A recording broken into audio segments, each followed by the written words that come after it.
La pyridoxine, que l'on appelle aussi la vitamine B6, et qui est présente dans plusieurs aliments comme la levure de bière, le maïs, les pois chiches, les céréales complètes également, le soja. Au niveau du cheveu, elle participe à la synthèse d'autres protéines telles que la kératine, qui participe elle-même donc à renforcer en fait la fibre capillaire. Elle est vraiment nécessaire puisque c'est elle en fait qui va également permettre la synthèse de la vitamine B3, la niacine qui empêche les maladies du cuir chevelu. La santé du cheveu a aussi besoin de la cystéine, un acide aminé qui intervient dans sa croissance. Ce qui explique pourquoi on les associe bien souvent dans des compléments. On n'oubliera pas le rôle prépondérant du magnésium sans lequel le cheveu s'amincit et chute.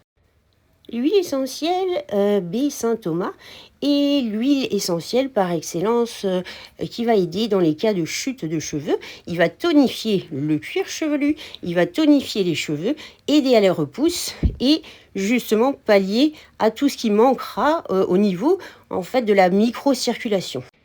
Il est bien sûr très important de la prendre naturelle et bio, chémotypée, et de toujours bien la diluer avant son utilisation à même le cuir chevelu. Elle pourra notamment intervenir dans des pathologies du cheveu telles que l'alopécie androgénique, mais également des problèmes hormonaux.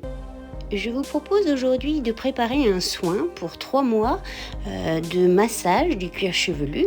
Alors pour cela, j'ai broyé 2 pastilles de cystine et B6 mélangées avec du citrate de magnésium pour obtenir une poudre absolument complète.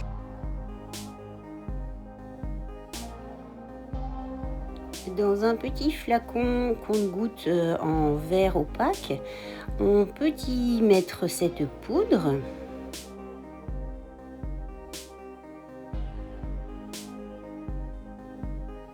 Avant d'y ajouter une solution de vitamine B6 et quelques gouttes d'huile essentielle baie Saint-Thomas.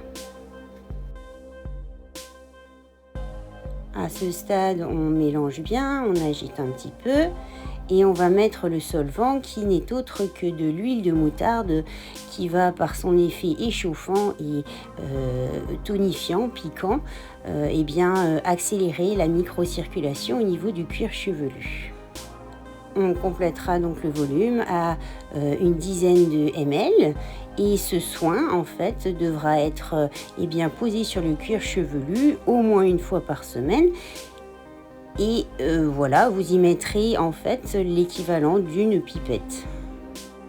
Il est une chose très importante à savoir lorsqu'on fait une cure un soin quelconque de cuir chevelu, c'est déjà de le prendre naturel et d'autre part qu'il dure au minimum 3 mois le cycle du cheveu. Après avoir posé la pipette, il faut vraiment masser, pincer le cuir chevelu pour le soulever, accélérer la microcirculation.